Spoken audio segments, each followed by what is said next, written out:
जितने बड़े गांव के जितने ब्राह्मण ठाकुर भूमिहार लोग थे, ये लोग छोटे लोगों को जगाने का काम किया। लेकिन 2000 में ही एनडीए गठबंधन, एनडीए के लोगों ने अपना नेता नीतीश कुमार जी को चुना, इसलिए सरकार नहीं बनी। मतलब स्वर्ण जाति का हो या बैकवर्ड छोटे जाति का हो या पिछड़ी जाति का हो, सबको एक समान राशन।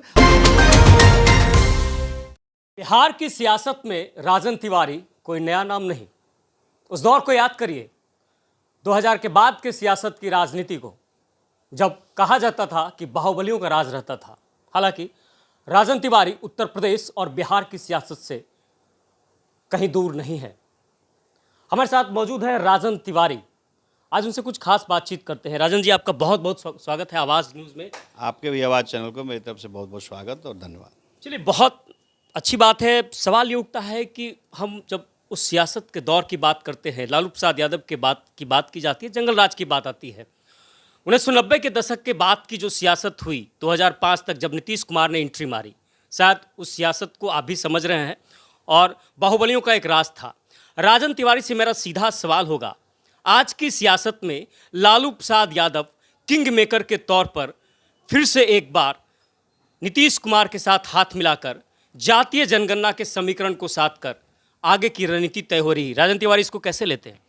देखिए, ये छोटे तबकों को फुसलाया जा रहा है और ये जनगणना, जातीय जनगणना जो किया गया है, ये निहायत ही फालतू है। ये जनगणना सही तरीके से नहीं किया गया है। जिसकी जितनी आबादी है, जिसकी जितनी भागीदारी है, उसको नहीं दर्शाया गया है। सिर्फ दो कौम के लिए जातीय जनगणना हुई है, एक हमारे यदुवंश के लिए और एक हमारे इस्लाम के मानने वाले लोगों के लिए, बाकी किसी की। लेकिन राजन जी, नीतीश कुमार ने तो साफ किया है कि ये जातीय जनगणना जो है वो जो आर्थिक रूप से पिछड़े रह गए, जिनको कि आप लोकसभा या विधानसभा की दहलीज पर कदम नहीं रखा। मुझे जो जानकारी है, 193 ऐसी जातियां हैं जो अभी तक न लोकसभा के दहलीज पर कदम रखी, ना विधानसभा में वो दहलीज पर कदम रख पाए हैं। ऐसे में नीतीश कुमार का कहना, ये किसका काम था? ये किसका काम था उनको उठाने का? कर्पूरी जी के समय से ही कर्पूरी जी नाई जाति से आते थे। कर्पूरी जी भी बिहार के मुख्यमंत्री रह चुके हैं। कर्पूरी जी के समय में जब उन लोग नहीं उठाने का काम किया, फिर लालू जी का जन्म हुआ, लालू जी भी नहीं उठाए। नीतीश कुमार 18 साल हो गया मुख्यमंत्री रहते, ये भी नहीं उठाए। तो ये लोग पिछड़ी जाति और ओबीसी के तो लोग हैं, ये लोग क्यों नहीं इन लोगों को उठाया? सियासत में नहीं, आप मेरी बात समझिएगा। इन लोगों ने उन लोगों को जगने नहीं दिया। हमेशा जितने बड़े गांव के जितने ब्राह्मण ठाकुर भूमिहार लोग थे, ये लोग छोटे लोगों को जगाने का काम किया। मुखिया का चुनाव होता था, उस समय मुखिया का चुनाव भी बंद कर दिया गया। तो किसके घर वोट मांगने बड़ा लोग जाता था? चाहे ये लोग कौन बनाता था इन लोगों को मुखिया? हम लोग बनाते थे, हम लोग बनते थे इन लोगों को वोट से। ये लोग जागरूक थे, लेकिन इन लोगों को आगे बढ़ाने का काम ये लोग नहीं किया। ये लोग सिर्फ राजनीति करते हैं, अभी भी राजनीति करेंगे, किसी को टिकट देने का काम नहीं करेंगे। राजन तिवारी, मुझे याद है कि आप भी जब विधायक थे, उस समय की सियासत को आप देख रहे थे। बाहुबलियों के नाम पर जो है लोगों को आगे लाया गया। नीतीश कुमार जो है कई लोगों का साथ लिए।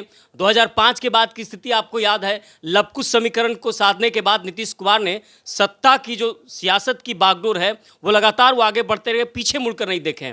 तो इस बार बीजेपी ने जो लवकुश समीकरण को तोड़ने का काम किया है, क्या लगता है राजन तिवारी को 2024? ये देखिए, 2000 में ही लालू जी से जनता ऊब गई थी, लेकिन 2000 में ही एनडीए गठबंधन, एनडीए के लोगों ने अपना नेता नीतीश कुमार जी को चुना, इसलिए सरकार नहीं बन पाई। अगर उसी समय नीतीश कुमार जी को नकार दिया गया रहता तो लालू यादव जी 2000 में ही हट गए रहते, वो मुख्यमंत्री दोबारा राबड़ी देवी जी नहीं बनती।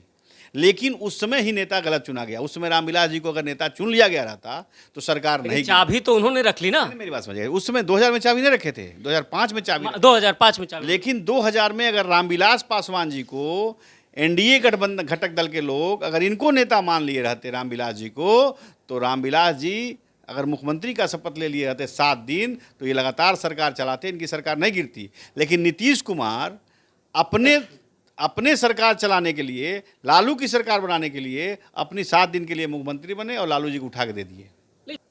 सब लोग किस सरकार में खुश हैं? भारतीय जनता पार्टी की सरकार ना होती तो कोरोना काल में सारे गरीब तबके के लोग, छोटे तबके के लोग कहाँ जाते पता ही नहीं चलता। लेकिन भारतीय जनता पार्टी की सरकार थी, इसलिए इन लोगों को सबको लेकर चलने का काम किया। और गरीब छोटा हो या बड़ा, या ऊंच ऊंच मतलब स्वर्ण जाति का हो या बैकवर्ड या छोटे जाति का हो या पिछड़ी जाति का हो, सबको एक समान राशन और एक समान खाने पीने का व्यवस्था भारतीय जनता पार्टी सरकार की, और सबको सम्मान देती है और सबको इज्जत प्रतिष्ठा। और जो भी देवलिया कांड में संलिप्त है, दोषियों को अविलंब सजा होनी चाहिए।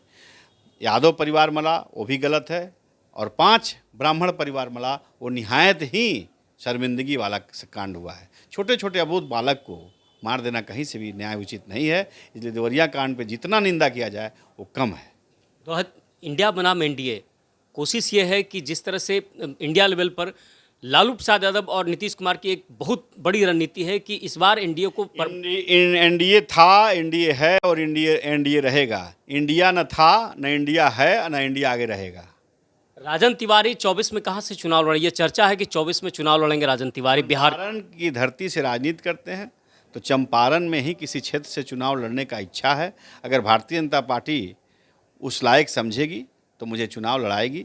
अगर नहीं भी लड़ाती है तो मैं भारतीय जनता पार्टी में हूँ और रहूँगा, और जो भी कैंडिडेट बन के आएगा गठबंधन से, उसका मैं प्रचार प्रसार करूँगा। बीजेपी के साथ हमेशा रहना? हमेशा हमेशा, अब कहीं नहीं जाना है, जहाँ हैं वहीं हैं।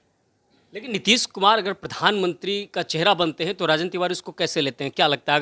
अगर ऐसे नीतीश कुमार जी प्रधानमंत्री का चेहरा ही बन जाएंगे तो ही खुशी की बात है। प्रधानमंत्री तो बन नहीं पाएंगे, ये बात वो भी जानते हैं। और आज मैं भविष्यवाणी कर देता हूँ आपको कि 2024 के इलेक्शन के बाद पुनः वो एनडीए गठबंधन में आ जाएंगे। लालू के साथ ज़्यादा दिन तक नहीं रहेंगे, फिर नीतीश जी भाजपा के साथ आ जाएंगे। आप फिर लगता है कि पलटी मार आ जाएंगे। बस इतना ही पूछिए, इसके बाद समय आकर तो बताएंगे। धन्यवाद।